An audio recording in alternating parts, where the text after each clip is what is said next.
Ahasuerus was at peace, he remembered Vashti, the king's servants that ministered unto him. Let there be fair young virgins sought for the king, and let the king appoint officers in all the provinces of his kingdom, that they may gather together all the fair young virgins unto Shushan the palace, to the house of the women, unto the custody of Egin, the king's Shebalim, keeper of the women, and let their things for purification be given them. And let the maiden which pleases the king be queen instead of Vashti. And the thing pleased the king, and he did so. Now in Shushan the palace there was a certain Jew whose name was Mordecai, the son of Jed, the son of Shimei, the son of Kish, a Benjamite, who had been carried away from Jerusalem with the captivity which had been carried away with Jeconiah king of Judah, whom Nebuchadnezzar the king of Babylon had carried away. And he brought up Hadassah, that is Esther his uncle's daughter, for she had neither father nor mother, and the maid was fair and beautiful, whom Mordecai, when her father and mother were dead, took for his own daughter. So it came to pass, when the king's commandment and decree was heard, and when maidens were gathered together unto Shushan the palace to the custody of Hegai, that Esther was brought also unto the king's house to the custody of Hegai, keeper of the women.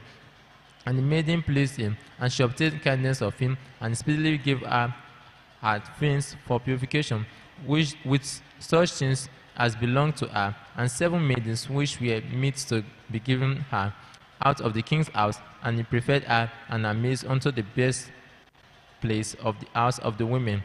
Esther had not shewed her people nor her kindred, for Mordecai had changed her that she should not shew it.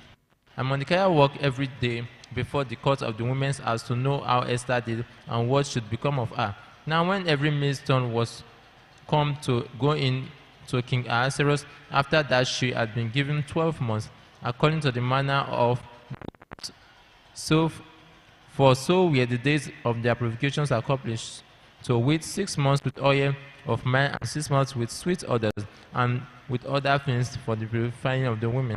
Thus came every maiden unto the king, whatsoever she desired was given unto her, to go with her out of the house of the women unto the king's house. In the evening she went, and on the morrow she returned into the second house of the women, to the custody of Shagaz, the king's Shebalim, which kept the concubines. She came in unto the king no more, except the king delighted in her, and that she were called by name. Now when the turn of Esther, the daughter of Abihail, the uncle of Mordecai, who had taken her for his daughter, was come to go in unto the king, she required nothing but what Hegai the king's Shebalim, the keeper of the women, appointed. And Esther obtained favor in the sight of all of them that looked upon her. So Esther was taken unto King Ahasuerus into his house royal in the 10th month, which is the month Tebet, in the 7th year of his reign. And the king loved Esther above all the women, and she obtained grace and favor in his sight more than all the virgins, so that he set the royal crown upon her head and made her queen instead of Vashti.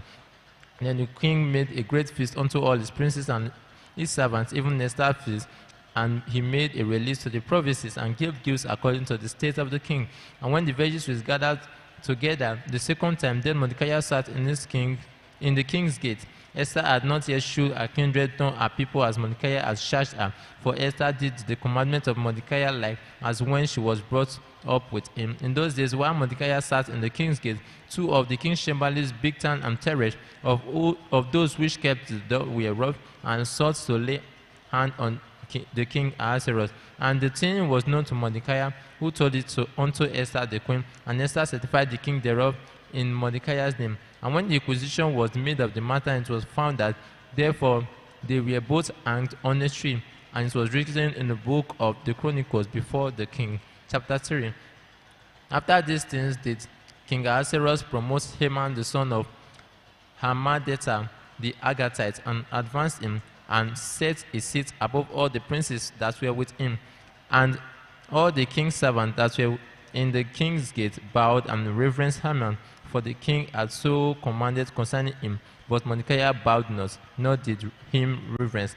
Then the king's servants which were in the king's gate said unto Mordecai, Why transgressed thou the king's commandment? Now it came to pass, when they spake daily unto him, and he hearkened not unto them, that they told Haman to see whether Mordecai's matter would stand, for he had told them that he was a Jew. And when Haman saw that Mordecai bade not did him reverence. Then was Haman full of wrath, and he thought scorn to lay hands on Mordecai alone, for they assured him the people of Mordecai. Wherefore Haman sought to destroy all the Jews that were throughout the whole nation, the whole kingdom of Ahasuerus, even the people of Mordecai. In the first month, that is the month of Nisan, in the 12th year of King Ahasuerus, the Caspor, that is the lot, before Haman from day to day, and from month to month, to the 12th month, that is the month Adar.